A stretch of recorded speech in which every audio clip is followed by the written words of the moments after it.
ગર્ભમાં દીકરો છે કે દીકરી જાણવાના 10 લક્ષણો. દરેકની ઈચ્છા હોય છે કે મારા ઘરે બાળક જન્મે, પણ એવું થતું નથી. તો પછી કેવી રીતે ખબર પડે કે દીકરો છે કે દીકરી? તો મિત્રો, આજના વિડીયોમાં દીકરો થશે કે દીકરી એના માટેના 10 લક્ષણો જણાવીશું. નમસ્કાર મિત્રો, સ્વાગત છે તમારું આજના વિડીયોમાં. મિત્રો, આજના વિડીયો અંત સુધી સાંભળજો અને પસંદ આવે તો વિડીયોને લાઇક કરો, શેર કરો અને જો તમે અમારી ચેનલ પર નવા હોવ તો ચેનલને સબસ્ક્રાઇબ જરૂરથી કરજો. ઘરમાં નાના બાળકોના આવવાના સમાચાર એટલા ખાસ હોય છે કે ઘરમાં દરેક વ્યક્તિ ખુશીથી ઉછળી પડે છે. બાળકના માતા પિતાની સાથે કાકા કાકી, દાદા દાદી અને મોટા ભાઈ બહેનમાં પણ અનોખો ઉત્સાહ જોવા મળે છે. તેની સાથે જ બાળકનું નામ પસંદ કરવાની પણ ચર્ચા શરૂ થઈ જાય છે અને તેની સાથે સમય પસાર કરવાની યોજના પણ બનવા લાગે છે. સાથે જ બાળકના દરેક સગા સંબંધીના મનમાં એવી જિજ્ઞાસા હોય છે કે આવનારું બાળક કેવું હશે, રમતિયાળ કે પછી શાંત, આખી રાત જાગવાવાળું અથવા આખો દિવસ રમવાવાળું, રડવાવાળું કે પછી ગુસ્સો કરવાવાળું. આવનારું નાનું મહેમાન એટલે કે બાળકો સાથે જોડાયેલી દરેક વસ્તુઓ લોકોને રોમાંચિત કરે છે. લોકો અવારનવાર બાળક માટે કપડાં, દાગીના, ઝૂલા, પથારી બનાવવાથી લઈને ઘરની સજાવટમાં પણ ફેરફાર કરે છે. આ આતુરતામાં ઘણી વખત લોકો બંનેની ખરીદી કરે છે અને એ જ ઉત્સુકતામાં અન્ય તૈયારીઓ પણ કરે છે. કેટલાક લોકો બાળકના આગમનના સમાચાર મળે તે દિવસથી જ બાળકોના નામની યાદી તૈયાર કરવાનું શરૂ કરી દે છે. સાથે જ કેટલાક લોકો એ વાત પર પણ દાવ લગાવે છે કે આવનાર બાળક છોકરો હશે કે છોકરી. આ બધી બાબતો પરથી તમે પણ અંદાજો લગાવી શકો છો કે કોઈ પણ બાળકનો જન્મ તેના પરિવાર માટે કેટલા સારા સમાચાર હોય છે. ગર્ભાવસ્થા દરમિયાન માતા પિતાની સાથે સાથે પરિવાર અને સંબંધીઓમાં પણ ભારે ઉત્સુકતા જોવા મળે છે.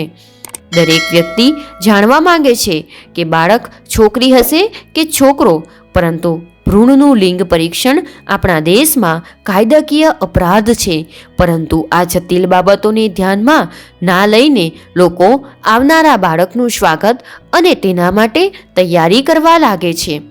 તેઓ આ માટે ઘરેલું પદ્ધતિઓનો ઉપયોગ કરે છે. ઘરમાં ખૂબ જ જલ્દી બાળકની કિલકારીઓ ગુંજવાની છે. એક પરિવાર 2 થી 3 થવાનો છે, પરંતુ સવાલ એ હોય છે કે શું તે કિલકારીઓ પુત્રની હશે કે પુત્રીની? આ સવાલ ઘરના દરેક લોકોના મનમાં હોય છે, પરંતુ 9 મહિનાની પ્રેગ્નન્ટ અને છેલ્લા ડિલિવરી બાદ જ જાણી શકાય છે કે તમારા ઘરમાં દીકરાનો જન્મ થયો કે દીકરીનો. પરંતુ અમુક એવા ઉપાયો છે કે જેની મદદથી તમે જાણી શકો છો કે તમારા ગર્ભમાં દીકરો છે કે દીકરી. તો ચાલો ઉપાયો વિશે જાણીએ. આપણા દેશમાં એક જૂની માન્યતા છે કે માતાના પેટની સાઈઝ કેટલી છે તેના પરથી સરળતાથી જાણી શકાય છે કે જે બાળક આવવાનું છે તે દીકરો છે કે દીકરી. જો માતાનું પેટ આગળ નીકળેલું છે તો બની શકે છે કે તમારા પેટમાં દીકરો હોય. બીજી તરફ જો તમારું પેટ ગોળ અને મોટું દેખાઈ રહ્યું હોય તો બની શકે છે કે તમારા ઘરે કોઈ નાનકડી રાજકુમારી આવવાની છે. બાળકો પેટમાં લાટ મારે છે, પરંતુ બાળક કેટલી વાર અને ક્યાં લાટ મારે તેના પરથી જાણી શકાય છે કે ગર્ભમાં રહેલો બાળક દીકરો છે કે દીકરી. કહેવામાં આવે છે કે બાળક પેટમાં હોય ત્યારે પાંસળી પાસે લાટ મારે તો તે દીકરી હોય અને જ્યારે પેટના નીચેના ભાગમાં લાટ મારે તો એવું માનવામાં આવે છે કે આવનારું બાળક દીકરો હોઈ શકે છે. જનરલ સાયકોલોજી એન્ડ બિહેવિયર પ્રકાશિત થયેલા અભ્યાસના આધારે એવું કહી શકાય છે કે જે સ્ત્રીઓ ગર્ભાવસ્થાના પ્રથમ 3 મહિના દરમિયાન કોઈ વિશેષ વાત અને પ્રેગ્નન્સીના 6 મહિના બાદ દરેક વાત દરમિયાન દુઃખ અથવા પસ્તાવો મહેસૂસ થતો હોય તો એવું માનવામાં આવે છે કે બાળક દીકરો હશે. વળી માતાના પેટમાં દીકરી હોવા પર માતા મિશ્રિત લાગણીઓ અનુભવે છે. આમ જોવા જઈએ તો તેના પરથી એક વાતનો અંદાજો લગાવી શકાય છે કે શા માટે પુરુષો દરેક વસ્તુઓ માટે બેચેન હોય છે. શું તમે ક્યારેય વિચાર્યું છે કે ઘણીવાર સ્ત્રીઓનો ગર્ભાવસ્થા દરમિયાન વધારે પડતું ભોજન કરવાથી નફરત કરવા લાગે છે? હકીકતમાં આ ફેરફાર બાળકના લિંગ પર નિર્ભર કરે છે. એક અભ્યાસ અનુસાર જે માતાઓને ભોજનથી નફરત હોય અથવા જમી લીધા બાદ ઉલટીની ફરિયાદ હોય તો તેમનું આવનારું બાળક દીકરો હોઈ શકે છે.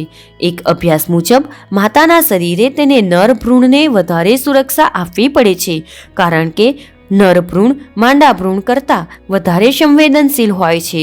મહિલાઓને ગર્ભાવસ્થા દરમિયાન મીઠી વસ્તુઓ વધારે પસંદ હોય છે. જો તમને આખો દિવસ મીઠાઈ અને આઈસ્ક્રીમ ખાવાનું મન થાય છે તો તમે એક દીકરીને જન્મ આપી શકો છો. હકીકતમાં દીકરીઓ સારી અને મીઠી વસ્તુઓમાંથી બનેલી હોય છે, પરંતુ જો તમને મસાલેદાર વસ્તુ ખાવાનું મન થતું હોય તો સમજી લેવો કે તમારા ઘરે એક નાનો રાજકુમાર આવી શકે છે. ગર્ભાવસ્થા દરમિયાન તમે કેવા દેખાવો છો? શું તમારા વાળ નિર્જીવ થઈ ગયા છે અને શું તમને પણ ખીલ થઈ રહ્યા છે? જો વડીલોની વાત માનવામાં આવે તો તમારા ગર્ભમાં એક દીકરી હોઈ શકે છે, પરંતુ જો તમે ખૂબ જ સુંદર દેખાવા લાગો છો, તમારા વાળ સુંદર બની ગયા છે અને નખ પણ ચમકીલા બની ગયા છે, તો તમારા ઘરમાં એક દીકરાનું આગમન થઈ શકે છે. પ્રેગ્નન્સી દરમિયાન તમારા પગ ખૂબ જ ઠંડા રહેવા લાગ્યા હોય, જે પહેલાં નહોતું થતું. તમારી ત્વચા શુષ્ક થઈ ગઈ હોય. ગર્ભાવસ્થામાં તમારો મૂડ સ્વિંગ ઓછો થાય છે. ગર્ભાવસ્થામાં તમારા વાળ ચમકદાર થઈ જાય છે. ગર્ભાવસ્થામાં અચાનક તમારા શરીરના વાળનો વિકાસ વધવા લાગે છે. આ દિવસોમાં તમને વધારે માથાનો દુખાવો થવા લાગે છે. જ્યારે પણ તમે સૂતા હોવ ત્યારે તમારું ઓશિકું ઉત્તર તરફ લઈ જાઓ છો. તમારા પેશાબમાં રંગ ઘાટો પીળો થઈ જાય છે.